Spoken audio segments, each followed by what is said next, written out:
true to form, we have already gone into an area that we're unplanned but interesting. Andrew Jones, if you're just joining us, is a progressive political, sports, music, and cultural journalist. He's a commentator and host. You may have seen him at the Intercept, Young Turks, The Guardian, ESPN's The Undefeated, Ebony Magazine. He's in Raw Story, Huffington Post, MSNBC, anywhere you would be, he's been. And so that's probably why you recognize him. And now he is a regular recurring guest here on act.tv. Andrew, thank you so much again for being with us today. We're going to talk about Joe Biden's VP pick. Yes, we will. Well, what do you think? I mean, what do you think? Who do you think he's going to choose and why? Well, first, let me get into the centrist has-beens that are Chris Dodd and Ed Randell. I can't even believe that's I thought Ed Randell was dead.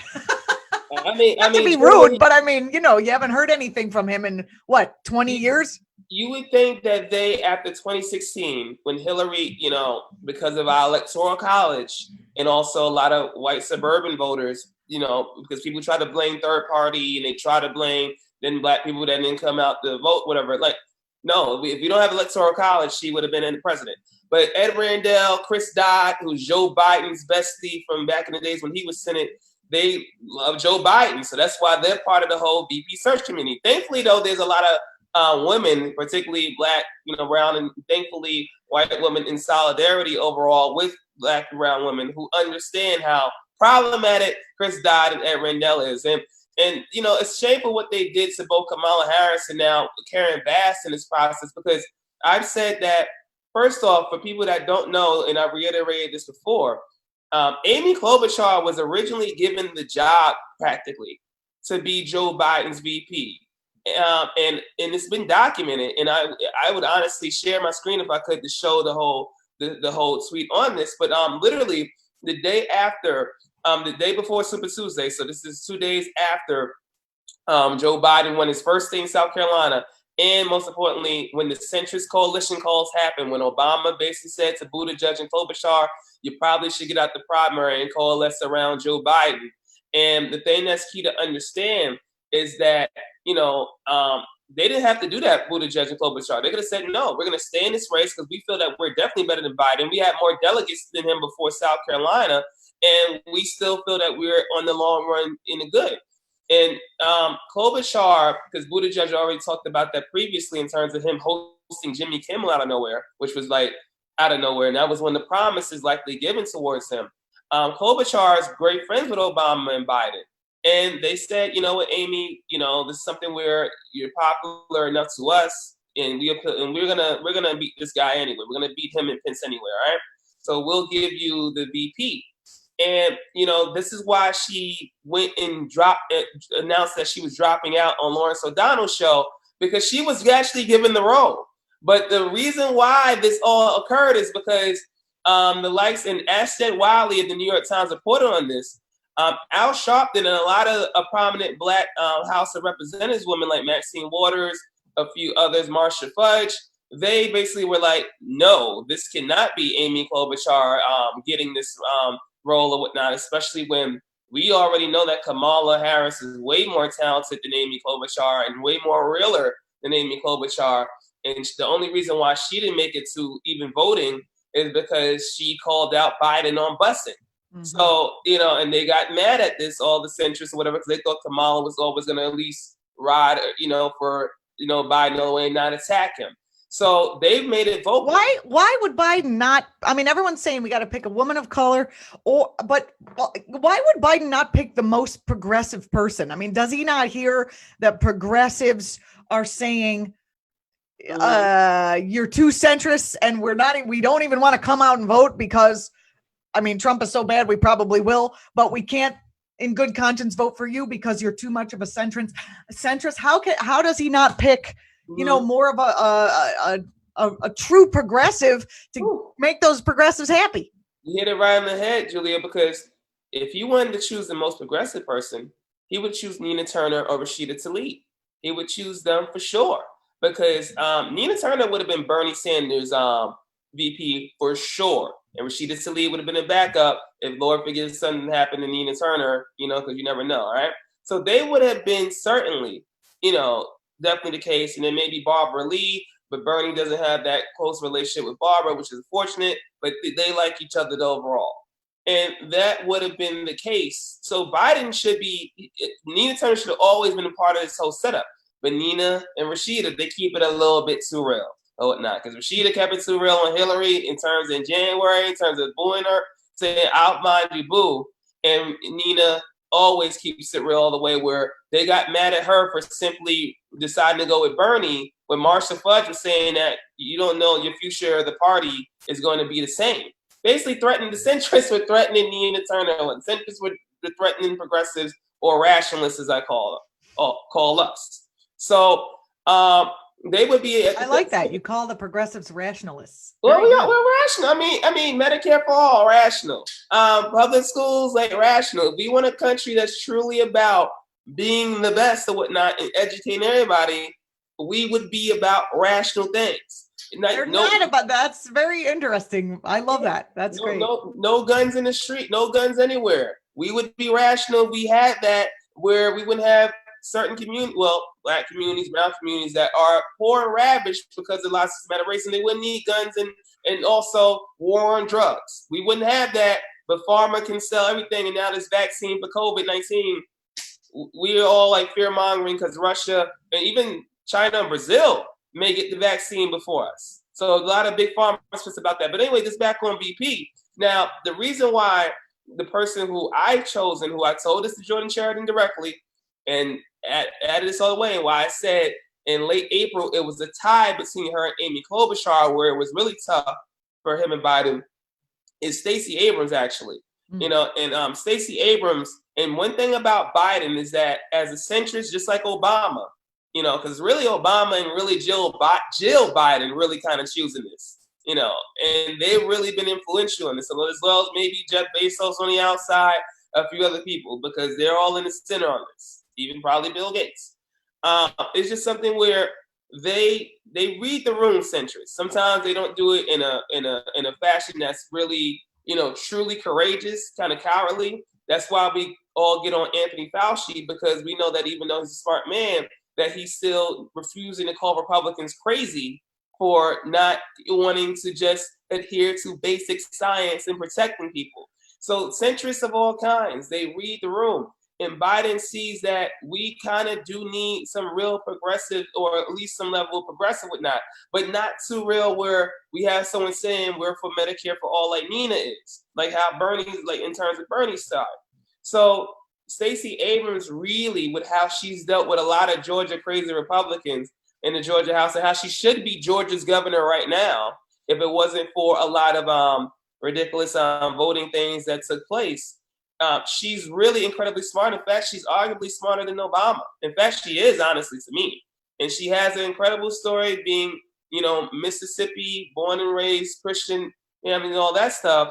And she truly, she was able to use Mike Bloomberg effectively by using his money for voter registration. The only way you could use Mike Bloomberg's money and not be viewed as some corrupt person.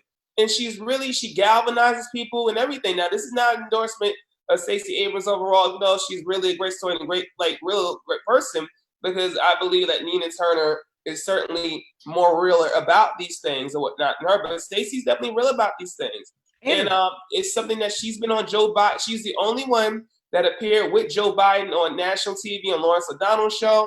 She was impressive with Jake Taper's State of the Union, and also Chuck Todd's Meet the Press in terms of not getting tripped up on their questions. She didn't get tripped up on Dana Bash this Sunday when Dana Bash is filling in for Jake Taper, hit it like out the park.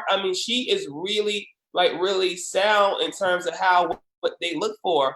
And they made sure to leak out Kamala or Val Demings or Karen Bass, because we knew that once Amy Klobuchar said person of color, which, by the way, I think that term has its own problems, but I'll get on that because everything's a color. Even white people are a color too. But it was something where she really exited out Elizabeth Warren and Gretchen Whitmer and herself out the running, because she was saying, no, if it can't be me as a white woman and whatnot, it can't be those other white women, even if I'm friendly. So that's what she did. Oh, that's so interesting. Yeah. Oh, she had the role, Julia. Because Elizabeth Warren would have also been a good pick to like be like, okay, well, we've got a progressive, or at least, not. But even Elizabeth Warren would have been weird considering that her and Biden clashed throughout the year. And she was really Bernie's friend before it was like she really wanted to run this time.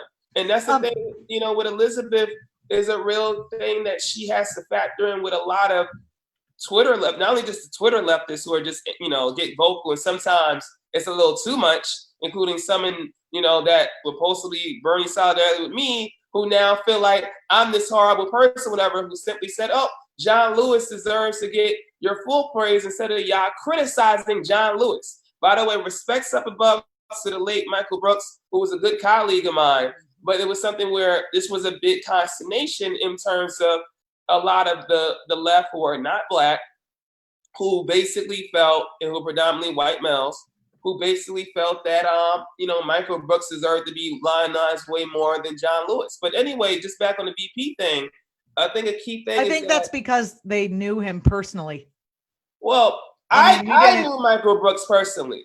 Yeah. And it's something where I still said, well, and this is being friendly with Sam C, the Majority Report, that, this thing looks like a lot of white males and a lot of white people overall telling perspectives, and that's not being effective towards wincing people in the middle of centrists and progressives. That's like they're saying to itself, well, this isn't, diverse. This is only one perspective. So that's why they have been so confused about the Kamala thing. They always get at Kamala. They get at Val Demings, trying to say, oh, Val Demings was a cop, even though she's the type of police officer that we need, being a great community police officer, truly about people and whatnot. With anything with Kamala, she was doing things that was of the attorney general with the law she was given. No, I'm not pro death penalty. I hate the death penalty overall, but she was going with those factors. Yes, she sided with Steve Mnuchin in terms of what the law was, even though she does not like Steve Mnuchin. She does not like him at all. And she really, and goodness knows, like in the Senate right now, she deals with everything where they think that she's an angry black woman. And she has and she's clearly crossover appeal. Andrew, we've got like a whole bunch of cool comments coming in on the stream chat that I want your comments on. Okay, so let me pitch them over to you. Jax Rogue says, I don't think Biden wants a woman, and certainly not one of color. Your thoughts about whether he actually wants a woman on the ticket? No, I mean, he wants it because he said it in the only one-on-one debate against Bernie, and he boxed himself in where it was over, and it has to really be a woman in general for Democrats because women make up a majority of our nation.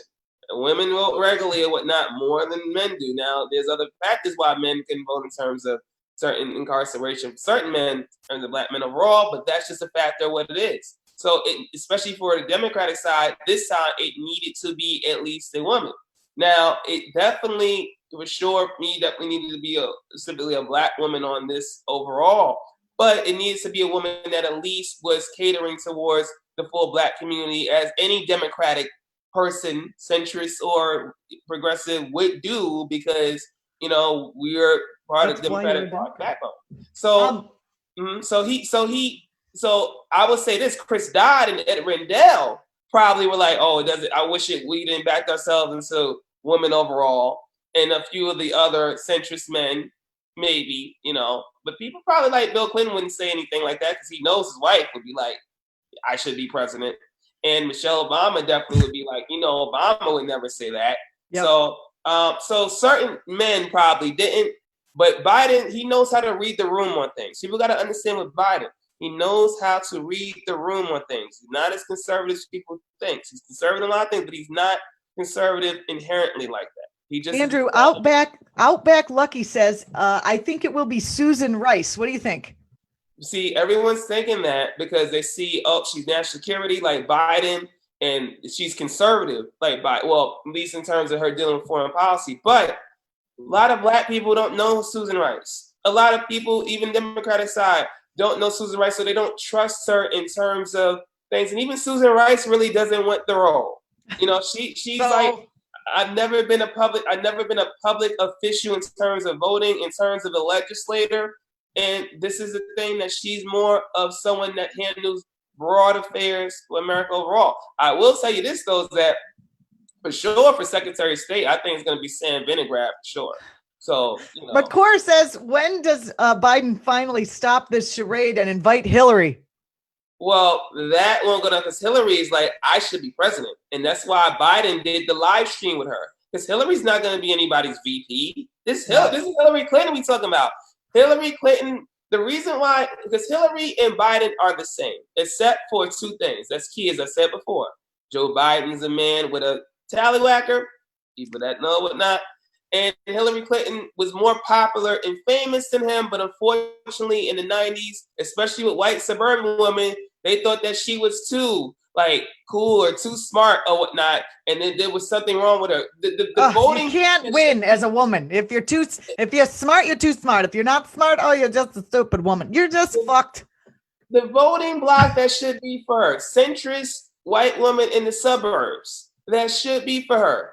And all that happened was our full reality TV show, the person who admits open things and sexually assaulting women and everything, got the majority of white women by 1 percentage point.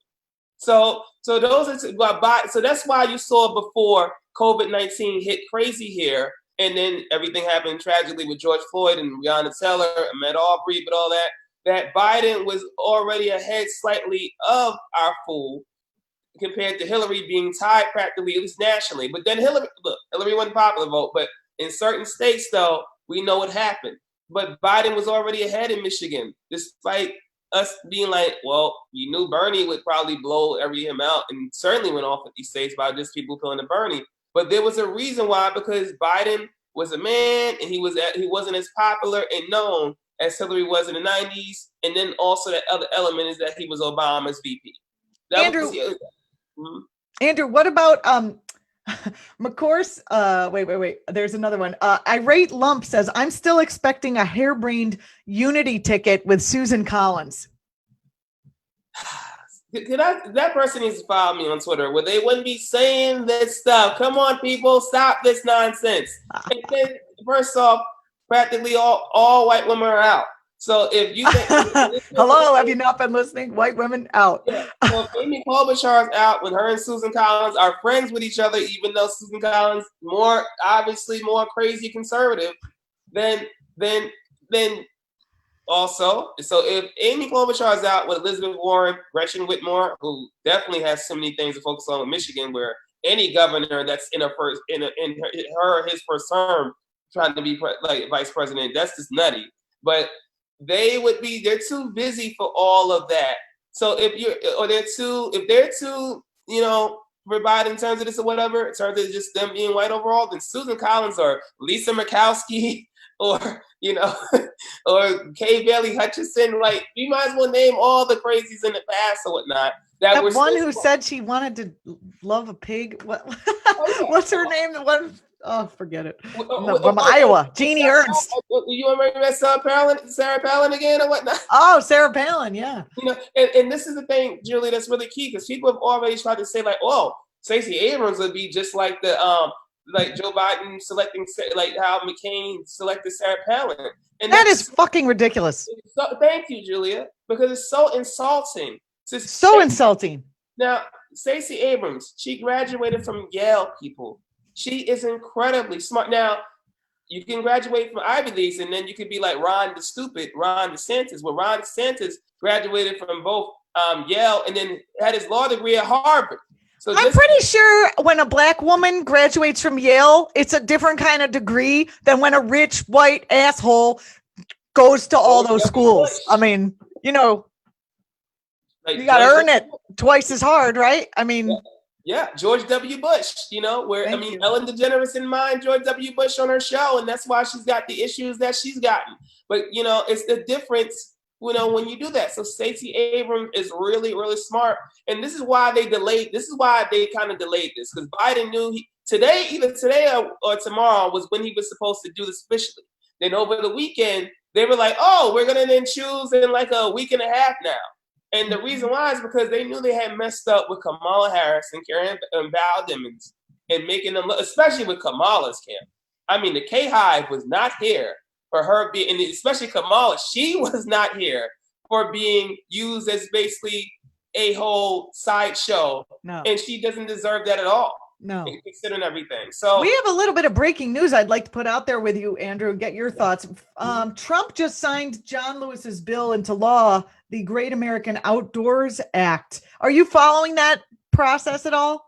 I'm just going to roll my eyes on this. I'm going to roll my eyes on this because that's not the voting House bill, right? Is it the voting House bill? No, I don't believe so. No. Because why would they call a voting one the Great American Outdoors? No, definitely not.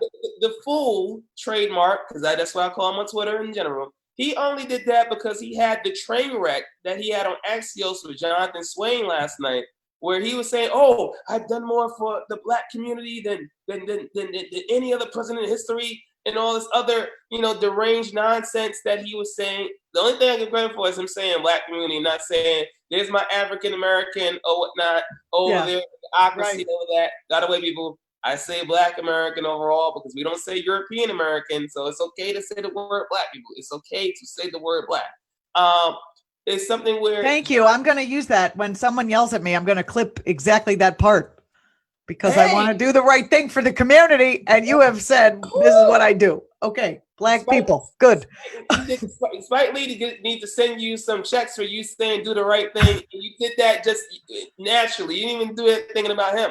But John, he only did that bill, or only signed it to law because of what happened last night. And it's like he's trying to so desperately show that he's not an anti-Black racist, that he's going to win Black people. I think that's ridiculous. That's not going to happen. Julia, why does he even bother to try? Julia, this is why I said, honestly, I still believe that after the first debate that he has with Biden in September, that he's going to quit.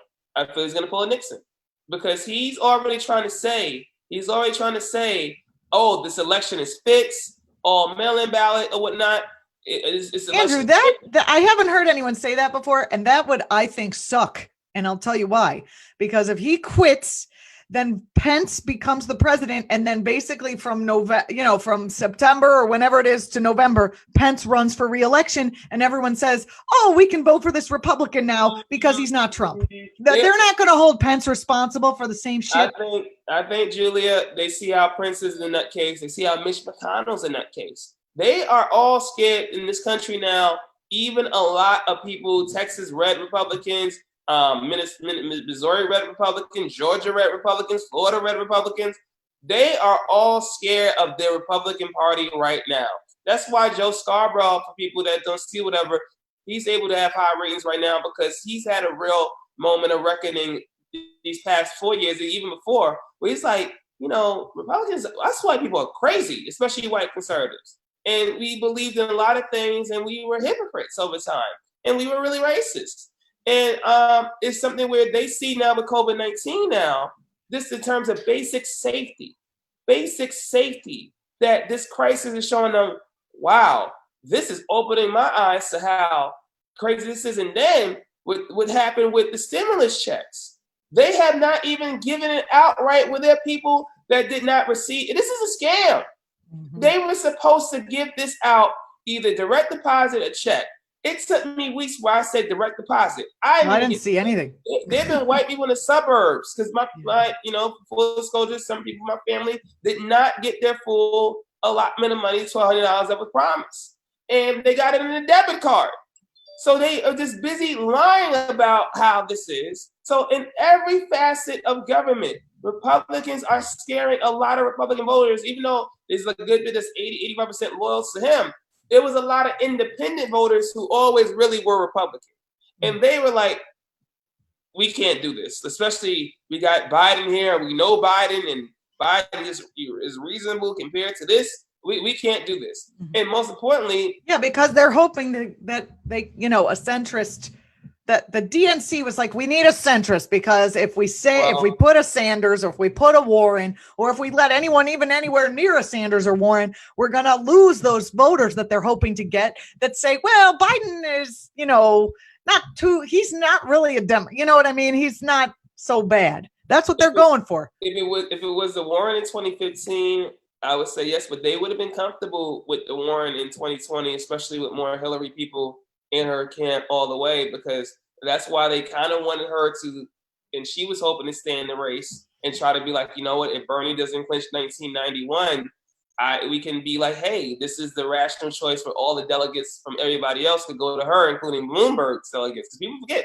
Bloomberg won delegates too. And this is why I'm going to have a full discussion on the primary, probably on YouTube overall, is that it's important to understand that, you know, for people, the first 3 states, and for people to understand what happened in Iowa, but because of all the events this year, Iowa is kind of lost, like how Bush v. Gore was lost in history compared to what happened with 9/11, where people just forgot about that and then 9/11 happened. You know, with Bush v. Gore was a real scandal in terms of what happened, because Al Gore should really be president overall. You know, and I don't say that because of awesome people at TV and whatnot who told you Al Gore, but it's just the truth of the matter. So, you know, this primary season, we do like the truth here on Act TV. but in an entertaining and rational way overall, where we can relate and be funny through all this craziness. Iowa caucus, people, again, why did certain precincts and whatnot misnumber everything? Why was there a lot? Why did the Associated Press not declare a winner?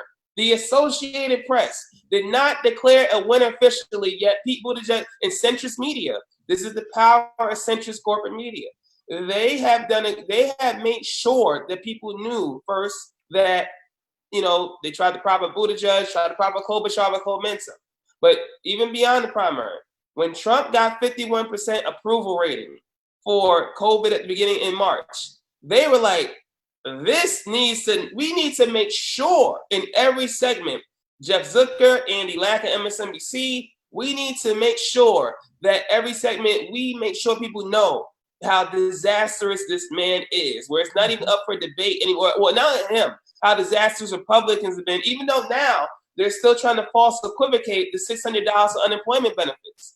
Like, they're trying to be like, oh, you know, Democrats, you know, House Democrats, because Nancy Pelosi's been tremendous in leading. She's been outstanding in leading, in terms of staying firm, in terms of being really letting them shoot themselves in the foot with the first 3 bills and saying, okay, McConnell, you do the thing, whatever. And then when it comes to state and local aid, we're going to see if you are truly about your ideology and wanting public school money to be dried up, for wanting basic PPE to be dried up, to not help the real small businesses, not CVS or Macy's or Target. Or the Catholic Church. Or the Catholic Church, indeed. Or Pat Robertson and all of them. That's why they're able to have commercials on TV saying, oh, we represent you. Or Kanye West can be able to sell his whole thing and stuff like that because he got the loan money. I cannot believe that's a whole nother show. Andrew, we're out of time. I am so glad that I had you on as the only guest. I learned last time 20 minutes with Andrew is not enough. So you got the whole show today, which was amazing. Andrew Jones, progressive political, sports, music, and culture journalist and commentator and host, who you've seen at the Intercept, the Young Turks, the Guardian, ESPN's the Undefeated, Ebony, Ross Story, Huffington Post, MSNBC, and now on Act TV. So Andrew, after all this, do we really know? Final words on who do you think is not who you think he should pick, but who do you think he's going to pick? Joe Biden's VP pick. Oh, he's going to pick Stacey Abrams. And I made even a TikTok video on this in solidarity with TikTok all the way. I think definitely Stacey Abrams for sure. They're trying to throw the smoke screen out with Kamala to try to make it be like a big surprise. Like, because a lot of people still don't know Stacey Abrams outside of our world. So they're trying to make this they're trying to keep it on the low. But this has been obvious. If people just watch this on TV, including you, Mark Lamont Hill, because Mark Lamont Hill got mad at me for saying that they're trying to throw you off, where he went and blocked me on Twitter. And it's just something where Stacey Abrams, the minute that Al Sharpton and a lot of, most importantly, Black women complain about Amy Klobuchar, Stacey Abrams did these great interviews in April for Al Sharpton, then a few other shows midweek, and then the key interviews that she did with Jake Tapper and Chuck Todd, which are the two big centrist media Sunday shows, along with This Week on ABC. But she's kept on the momentum. She's really down the middle for them, but she's able to still be progressive enough in terms of being a progressive Black woman in Georgia. Oh boy. Mississippi. So Stacey Abrams, I think for sure, I'm now all the way in, like been all the way in on that since May, and especially when Klobuchar, when George Floyd happened for sure. Then with Klobuchar didn't even need to drop out. It was just what it was then, how desperate she was. And now Klobuchar appeared on some live streams with Stacey Abrams. Said basically, keep on. Yeah, everybody's friends here. We're all friends here, is what they're saying. Yep. So they're trying to, but this is key. I tell people, the 2024 Democratic primary is going to go down. And Nina Turner, Bernie Sanders, I'm telling you, people got to remember, Bernie Sanders 2 years younger than Nancy Pelosi, 8 years younger than Ruth Bader Ginsburg and Dianne Feinstein. And he may think of whatever, look, if I'm not satisfied with what I'm seeing from Joe Biden overall, in terms of what it is, or trying to do certain things, and Joe Biden's still adamant about no Medicare for all. They're still adamant, and Barack Obama is not, he's that kind of adamant not about it too. And Barack Obama, people, I gotta tell you, even though he's still popular, he's still centrist too, and he's chief centrist. So yeah, it's not time for a centrist anymore. You can't put a centrist against, okay, long story, but I don't think putting a centrist against a ravaging party is a good idea. We saw that with Obama, where he wanted to reach a hand out and they just bit his hand. So have we not learned? Anyway, we haven't. Andrew Jones, thank you so much for joining us today. Follow Andrew on Twitter at SluggaGels, SLUGGAH. JELLS, and you are now a regular here on this program, so everybody can find you here. I think it's once a month we're having you, right? Well, I thought we thought it was gonna be once a week, but you got so many great guests. Once a week would be great, but we got, what am I gonna do? It's so important. And by the way, for people that were saying progressive victories, Rashida Tlaib versus Brenda Jones today. Watch that in Michigan, because it's something where I have a close family that know Brenda Jones, but Rashida Tlaib, tremendous person. She would have been Bernie's number 2 choice for VP after Nina Turner for sure.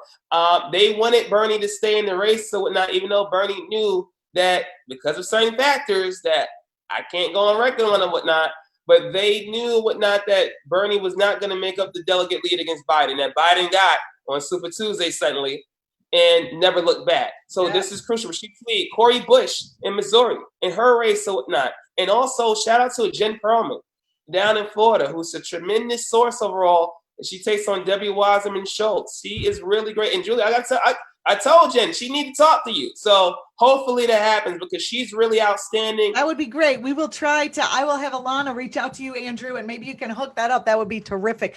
Thank you so much for being here with us. I really appreciate it. Let's keep in touch, and we'll figure out when the next time you can come on is, hopefully sooner rather than a month. And hey, if you need any more help with moving or whatnot, just as long. Get on up here. I could use the arms. As long as you didn't move to Syracuse. I can't do that far now. That's funny. That's where I'm from. You know that, right? We talked about this. Really? Yeah. I was going to go there, but due to time constraints, it was just for college I was going to go there, but it was nothing. It was just only the school there. That's funny that you said that. I am literally from there. That's where I grew up. That's crazy. Okay, more to talk about. We're kind of at the end of the time here. You've been watching Act TV. Thanks for watching on Facebook. That comes to the end of our Facebook stream. If you're watching on YouTube, we do ask that you subscribe and share our videos. We're building. We've been doing our YouTube page for about a couple of months, and we've already busted through that 20,000 subscriber barrier. So onward and upward. Thank you so much, and thanks for joining us, Andrew. I'm Julianna Forlano. Find me on the Twitters. I occasionally put out the piece of genius there, so you don't want to miss that. Thanks for watching. If you want more, come over to Twitch. We will be live there for another little bit. That's twitch.tv/act.tv. See you later.